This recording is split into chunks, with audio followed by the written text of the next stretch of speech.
آج خطبہ جمعہ میں جس عنوان کا میں نے انتخاب کیا ہے وہ ہے مناسک حج اور ان کی حکمتیں۔ مثلاً طواف کعبہ یہ حج کا اہم رکن ہے، یہ کب اور کیوں شروع ہوا؟ حجر اسود کو جو بوسہ دیا جاتا ہے اس کے پیچھے وجہ کیا ہے؟ میدان عرفات جو حج کا اہم رکن ہے اس کا تاریخی، مذہبی اور دینی پس منظر کیا ہے، وغیرہ ذالک جو بھی اس کے علاوہ وقت ملا تو گفتگو دیگر چیزوں پہ بھی کروں گا۔ سب سے پہلی چیز طواف کعبہ، چونکہ خانہ کعبہ بیت اللہ شریف زاد اللہ شرفہا، اللہ اس کے شرف اور عزت میں مزید برکتیں عطا فرمائے، چونکہ یہ پہلا گھر اور بیت ہے جو اس روئے زمین پر بنایا گیا،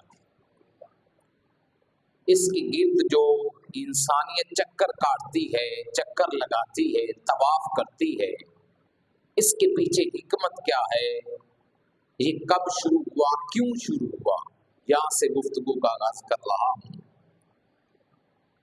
حضرت امام محمد باقر رحمت اللہ تعالی علیہ آپ فرماتے ہیں میں اپنے والد گرامی حضرت سیدنا امام زین العابدین رضی اللہ تعالیٰ عنہ جو لخت جگر ہیں حضرت امام حسین رضی اللہ تعالیٰ عنہ کے، فرماتے ہیں میں اپنے والد حضرت امام زین العابدین کے ساتھ موجود تھا، حرم کعبہ میں موجود تھا، ہم طواف کر رہے تھے، بابا جان آگے آگے تھے، میں ادبن اپنے باپ کے پیچھے پیچھے طواف کعبے کے چکر کاٹ رہا تھا، اتنے میں میرے محاذی اور میرے بالکل برابر ایک شخص آیا، اس نے امام زین العابدین کو پیچھے سے آواز دی، کہا اے وقت کے امام میں آپ سے سوال کرنا چاہتا ہوں، وہ یہ ہے کہ طواف کعبہ کب اور کیوں شروع ہوا؟ اب یہ دیکھیے یہاں سے طواف کرنے والے انسان کسی بھی علاقے کے ہوں، ہر ایک کی نظر میں یہ تھا اس وقت جو روئے زمین میں سب سے بڑا عالم اور صاحب علم ہے وہ حضور کی نسل کا بندہ امام زین العابدین ہے، اسی لیے تو آپ سے سوال کیا گیا، مگر نہ ان سے بھی بڑے بڑے جلیل القدر علماء فقہاء موجود تھے۔ امام زین العابدین چونکہ حضرت امام باقر فرماتے طواف کعبہ میں مصروف تھے، آپ نے کوئی جواب نہیں دیا، فساکتا، آپ خاموش رہے۔ جب آپ نے طواف کے چکر مکمل کیے، طواف کعبہ مکمل کیا، آپ حتیم کعبہ میں وہ چھوٹی دیوار جو ہے اس کے درمیان آ کے کھڑے ہوئے، آپ رضی اللہ تعالیٰ عنہ نے اپنے بیٹے امام باقر سے فرمایا کہ امام اے بیٹا وہ شخص کدھر ہے جس نے ابھی ابھی پیچھے سے سوال کیا تھا، اس کو بلایا جائے۔ جب اس شخص سامنے لایا گیا، سامنے کھڑا ہے، اس نے کہا امام میں آپ سے یہ سوال کرنا چاہتا ہوں کہ طواف کعبہ کب اور کیوں شروع ہوا؟ آپ نے ارشاد فرمایا من این انتا، پہلے بتاؤ آپ کون سے علاقے سے یا حرم میں آئے ہو؟ قال انا من اہل الشام، کہا میں ملک شام سے آیا ہوں۔ آپ نے فرمایا این مسکنو کا، ملک شام تو ایک وسیع اور عریض علاقہ اور ملک ہے، تو کس بستی، کس علاقے سے، کس قصبے سے آیا ہے؟ انا فی بیت المقدس، کہا میں بیت المقدس کے علاقے سے آیا ہوں، سرزمین نبیوں کی سرزمین سے آیا ہوں۔ حرم کعبہ میں موجود اس شخص نے جب اپنا تعارف کروایا اور آپ نے پھر مزید سوال کیا، آپ نے فرمایا حل قرأت کتابین، کیا تو دو کتابیں تورات اور انجیل کو پڑھتا ہے؟ پڑھی ہیں وہ دو کتابیں؟ قال نعم، کہا ہاں میں نے پڑھی ہے۔ اب یہ دیکھیے ایک بندہ دوسری کتب کا بھی علم رکھتا ہے، کہتے ہیں قدر والے جانتے ہیں نا قدر والے کی کیا قدر ہوتی ہے، علم والے جانتے ہیں عالم کی قدر کیا ہوتی ہے۔ آپ نے فرمایا کہ کیا تو نے تورات انجیل کا مطالعہ کیا ہے؟ ظاہر ہے مسلمان ہے، طواف کعبہ کر رہا ہے، پہلی کتابوں کا علم رکھتا ہے، وہ قرآن کا بھی علم رکھتا ہے۔ اتنا بڑا عالم بھی جانتا ہے کہ کائنات میں کوئی بڑا عالم ہے تو وہ امام زین العابدین ہی ہے، کیونکہ وہ عالم تھا، عالم کی قدر کو پہچانا، اور عالم ہی یعنی علم والا ہی علم والے کی قدر کو جانتا ہے۔ حضرت امام زین العابدین نے فرمایا کہ اچھا تو یہ بتا رہا ہے کہ میں پہلی کتابوں کا مطالعہ رکھتا ہوں، جانتا ہوں، میں بس اس لیے پوچھ رہا تھا کہ پہلے تیری علمی حیثیت معلوم ہو جائے، تو کتنا بڑا پڑھا لکھا ہے، صاحب علم ہے۔ اب آؤ مدعے پہ، جو تو نے سوال کیا طواف کعبہ کیوں شروع ہوا؟ کہا کہ اصل میں جب اللہ رب العزت نے انسان یعنی حضرت آدم کو تخلیق کرنا چاہا، وَإِذْ قَالَ رَبُّكَ لِلْمَلَائِكَةِ إِنِّي جَاعِلٌ فِي الْأَرْضِ خلیفہ، فرشتوں کو بلایا بطور رائے اور مشورہ کے کہ میں زمین میں اپنا ایک نائب اور خلیفہ بنانا چاہتا ہوں، تمہاری رائے کیا ہے؟ اب اللہ رب العزت فرشتوں سے رائے لے رہا، ایک اللہ تعالیٰ کی رائے اور مشورہ ہے اور ایک عام انسان کا مشورہ ہے۔ ہم کسی دوسرے صاحب سے یا اپنے دوست سے یا کسی بھی شخص سے مشورہ کرتے ہیں، وہ اس لیے تاکہ وہ مشورہ دے کسی بات پہ، کوئی رائے دے کہ اس بات پہ 2 بندے دیں، 5 دیں، 10 دیں، 20 دیں، تاکہ وہ چیز واضح ہو جائے، جو اس میں پیچیدگیاں ہیں وہ ختم ہو جائیں، مسئلہ واضح ہو جائے، کون سی چیز اچھی ہے بطور مشورہ، کون سی بری ہے، کون صحیح رہے گی، کون سی چیز صحیح نہیں رہے گی۔ یہ مشورہ انسان اس لیے کرتا ہے، جبکہ رب تعالیٰ تو عالم الغیب الشہادہ ذات ہے۔ رب تعالیٰ کا مشورہ اس ڈگر کا اس طرح کا نہ تھا کہ مجھے پتہ چل جائے فرشتے کیا رائے دیتے پھر اس کے مطابق کام کریں گے، نہیں، رب تعالیٰ کا مشورہ انسان کے مشورے کی طرح نہ تھا، بلکہ رب کے مشورے کرنے کی منشا اور چاہت یہ تھی، آج میں رب ہو کر فرشتوں سے مشورہ کروں گا۔ یہ طریقہ انسانوں میں رائج ہوگا، وہ کسی بھی کام کی ابتدا سے پہلے آپس میں مشورہ کریں گے، کام انجام اور اچھے طریقے تک آگے پہنچ جائے۔ تو گویا کہ کسی دوست سے، کسی صاحب علم سے مشورہ کرنا یہ رب تعالیٰ کی سنت ہے۔ رب تعالیٰ نے فرمایا کیا کہتے ہو؟ فرشتوں نے کہا اتجعل من یفسد فیہا ویسفک الدماء، کیا اللہ تو زمین میں ایسا شخص بنانا چاہتا ہے، پیدا کرنا چاہتا ہے، تخلیق کرنا چاہتا ہے جو زمین میں فساد کرے گا، خون ریزیاں کرے گا؟ نحن نسبح بحمدک ونقدس لک، رہی بات تیری تسبیح و تقدیس کی، وہ تو ہم بھی بیان کرتے ہیں۔ اب بظاہر حضرت فرشتوں کا یہ کہنا کہ ہم تیری تسبیح اور تحلیل بیان کرتے ہیں، جس انسان کو اللہ تو تخلیق کرنا چاہتا ہے وہ تو فساد بپا کرے گا، خون ریزی کرے گا، حقیقت میں در پردہ ان کا یہ کہنا تھا کہ ہمیں ہی خلیفہ بنا دیا جائے۔ انسانوں کو کیوں خلیفہ بنایا جا رہا ہے کہ انسان کو ہمیں ہی خلیفہ بنا دیا جائے؟ جب انہوں نے کہا انسان فرمایا کہ تمہاری نظر فسادیوں پہ ہے، ہماری نظر نبیوں، رسولوں اور نیکوکاروں پہ ہے۔ قال انی اعلم ما لا تعلمون، اللہ فرماتا ہے فرشتوں میں جو جانتا ہوں وہ تم نہیں جان سکتے۔ اللہ رب العزت کے اس مشورے پر، اس رائے لینے پر فرشتوں نے جب غیر رائے دی، اس کے ہٹ کے رائے دی، اللہ کی منشا کے خلاف رائے دی، فرشتے جانچ گئے، اللہ رب العزت ناراض ہو گیا ہے، غضبناک ہو گیا رب تعالیٰ کہ مشورہ رب نے لیا، ہم نے آگے سے اپنی سنائی، ہم کہتے مالک تو زیادہ بہتر جانتا ہے، یہ ہم کہہ دیتے تو زیادہ اچھا تھا۔ اب ندامت ہوئی فرشتوں کو، فرشتے پریشان ہوئے۔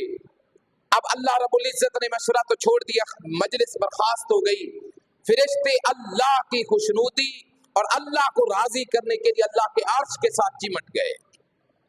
امام زین العابدین بیان کر رہے ہیں اس اہل شام کے بندے کو کہ طواف کعبہ کیوں شروع ہوا۔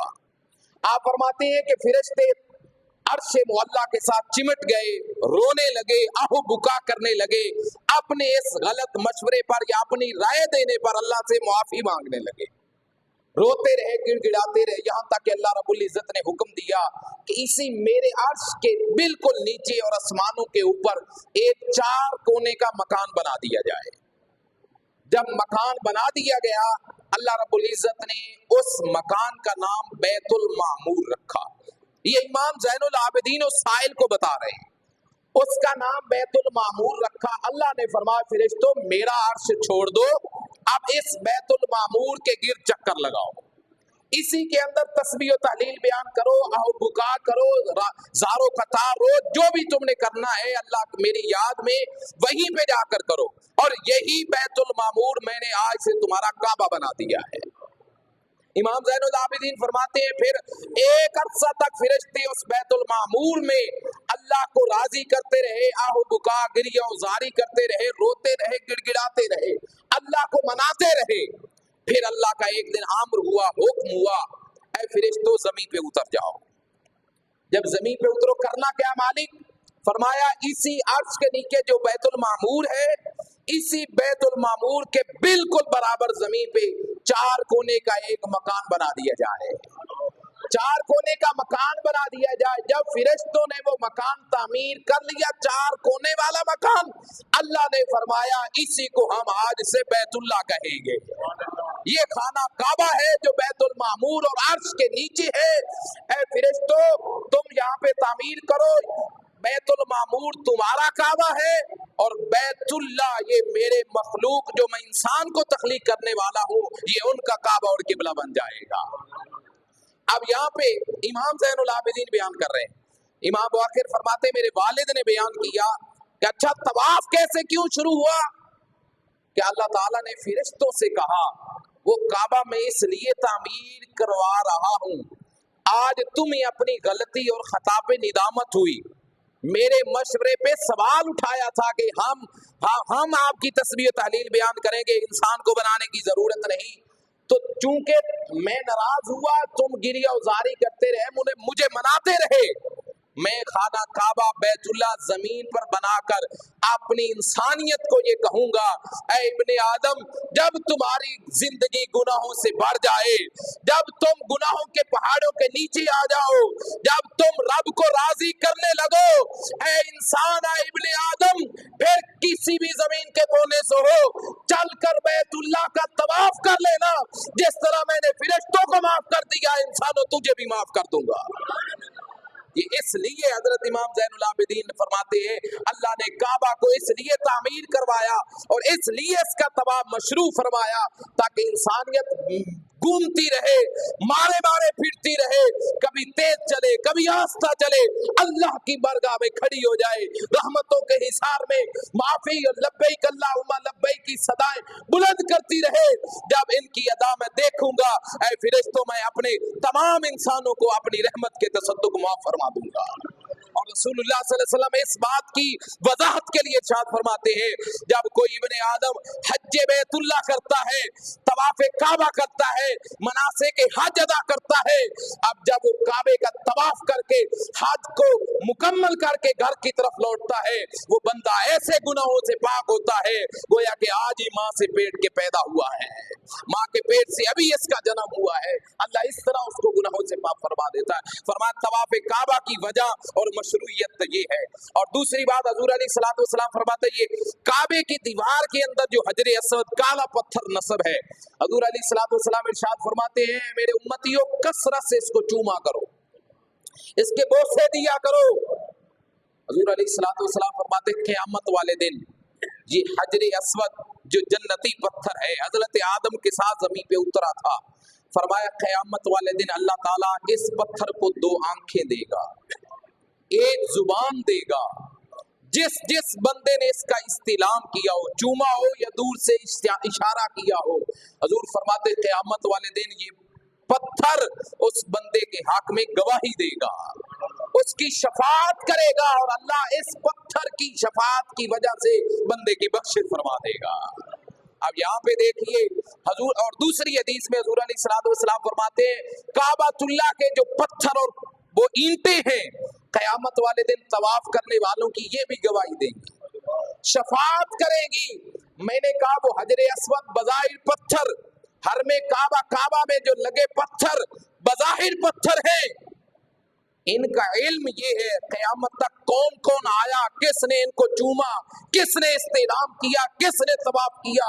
अरे वो इतना इल्म रखती है तो नबी इल्म गैबदान का आलम क्या होगा, मुस्तफा के इल्म का आलम क्या होगा, जिसकी वजह से अल्लाह ने तमाम कायनात को तख्लीक किया है। गिरामी कदर हज़रात, हुज़ूर अलैहिस्सलातु वस्सलाम फरमाते हजर अस्वद शफाअत करेंगे, काबा भी शफाअत करेगा तवाफ करने वालों का। मैंने कहा पत्थर शफाअत बोलने की जिसमें सलाहियत नहीं, वो अल्लाह की बारगाह में इंसान का मुकदमा लेके आएगा। अरे जो पत्थर इंसान की शफाअत कर सकता है तो मुस्तफा की शफाअत का आलम क्या होगा। आला फरमाते वाक़या ज़ौक़ अफ़ज़ा शफाअत है तुम्हारी वाहवा, कर्ज लेती है गुनाह परहेज़गारी वाहवा। हज़ूर अलैहिस्सलातु वस्सलाम के हजर अस्वद का बोसा दिया करो। हजरत अबू दाऊद शरीफ की हदीस से हजरत उमर रज़ियल्लाहु ताला अन्हु हज के लिए आए, तवाफ़ काबा कर रहे, हजर अस्वद के पास आए, हजर अस्वद को बोसा दिया। हजरत उमर ने तरीक़ी अल्फाज बोले, आपने फरमाया हजर अस्वद मैं जानता हूँ तू एक पत्थर है, ला तनफ़उ वला तदुर्रु, महज़ तू पत्थर है। अन्नी लौला अन्नी रईतु रसूलुल्लाह सल्लल्लाहु अलैहि वसल्लम युक़ब्बिलुका मा क़ब्बलतुका। कहा है हजर अस्वद ये ना समझना उमर तुझे इसलिए चूम रहा है कि तू आदम के साथ उतरा था, तू जन्नती पत्थर है। हजर अस्वद ये ना समझना उमर तुझे इसलिए चूम रहा है तू दीवारे काबा में नस्ब है। अरे मैं तो तुझे इसलिए चूम रहा हूँ, मेरे महबूब ने तुझे चूमा था, मेरे महबूब ने तुझे बोसा दिया था। अगर मेरा महबूब न चूमता हजर अस्वद उमर तुझे कभी ना बोसे देता। नारे तकबीर, नारे रिसालत, नारे हैदरी, उलमाए अहले सुन्नत। ये हजूर की निस्बतों का जिक्र है। हजूर अलैहिस्सलातु वस्सलाम और दीगर अंबिया किराम की याद का नाम मनासिक हज है। और हजर अस्वद को हजर अस्वद नु किसे सवाल कीता, तेरा रंग क्यों इतना काला है, तेरे अंदर केड़ी खूबी है, तैनू हर कोई चुम्मन वाला है। हजर अस्वद ने मोड़ जवाब दिता, अरे मेरा रुतबा सब तू आला है, मैनू सारी दुनिया ता चुमदी, मैनू चुम गया मदीने वाला है। मुझे तो सारी दुनिया इसलिए बोसे देती है, आमिना के लाल ने मुझे चूमा था। हजूर अलैहिस्सलातु वस्सलाम के दीवानों और परवानों, बंदा जब हज कर लेता है, तवाफ़े ज़ियारत कर लेता है, मैंने अर्ज किया था मैदान अरफात ये अहम रुकन है। हजूर अलैहिस्सलातु वस्सलाम ने आखिरी जो खुतबा इरशाद फरमाया, जिसको खुतबा हज्जतुल वदा कहा जाता है, वो मैदान अरफात में आपने अता फरमाया था। हजरत आदम और हव्वा को जब सरजमीन पर उतारा गया, हिंद की सरजमीन श्रीलंका पे आदम अलैहिस्सलाम उतरे और सऊदी अरब में जद्दा शहर में हजरत हवा उतरी। और जद्दा कहते दादी को है, इसलिए जद्दा का जद्दा नाम ही इसलिए पड़ा, हजरत हवा का वहां पे तशरीफ आवरी हुई, आप उतरी थी। और जब हजरत आदम और हवा को इज़्ने खुदाबंदी मुलाकात मिली तो पहली मुलाकात जो हुई वो मैदान अरफात में हुई। और मैदान अरफात का माने पहचान, एक दूसरे की पहचान। तो आदम और हव्वा की जहाँ पे पहचान हुई, अल्लाह ने उस मैदान का नाम ही मैदान अरफात रख दिया। फरमाया बज़ाहिर ये नाम होंगे, हकीकत में ये मेरे बंदों की ये यादें होंगी। हजरत मिना मैदान देखिए, हजरत इब्राहिम ने अपने बेटे की गले पे छुरी नहीं फेरी। मैदान मिना वो याद है खलीलुल्लाह की। सफा और मरवा पहाड़ियां तो मक्का में और भी है, लेकिन अल्लाह फरमाता इन्ना सफा वल मरवा मिन शाइरिल्लाह, सफा और मरवा ये अल्लाह की निशानियां हैं। मैंने कहा मालिक क्यों? फरमाया मेरी एक बंदी की यहाँ पे कदम लगे थे, उसकी याद के लिए मैंने इसको अपनी निशानियां बना दिया है। मैंने कहा जहाँ पे हजरत हाजरा के कदम लगे, वो चीज, वो जगह, वो सरजमीन, वो पहाड़ी अल्लाह की निशानियां बन गई। जहाँ पे आमिना के लाल के कदम लगे, उस मक्का का क्या मकाम होगा, मुस्तफा के मदीने का क्या मकाम होगा। हाजियो आओ शहनशाह का रोजा देखो। अरे काबा तो देख चुकी, अब काबे का काबा देखो। गौर से सुन तो रजा, वो मेजाबे रहमत आवाजें देता, आला फरमाते हैं गौर से सुन तो रजा, काबा से आती है सदा, अरे मेरी आंखों से मेरे प्यारे का रोजा देखो। हाजियो आओ शहनशाह का रोजा। हाजियो तो आप कर लिया, अब अगर हज के ऊपर मोहर लगानी قبولیت کی وہ در رسول پہ لگے گی، وہ در رسول پہ لگے گی۔ اللہ سے دعا اللہ تعالیٰ سے ہمیں اس مقام میں بار بار بادب حاضری نصیب فرمائے، اور جو گئے ہوئے ہیں جانا چاہتے اللہ سب کی حاضری مقبول فرمائے۔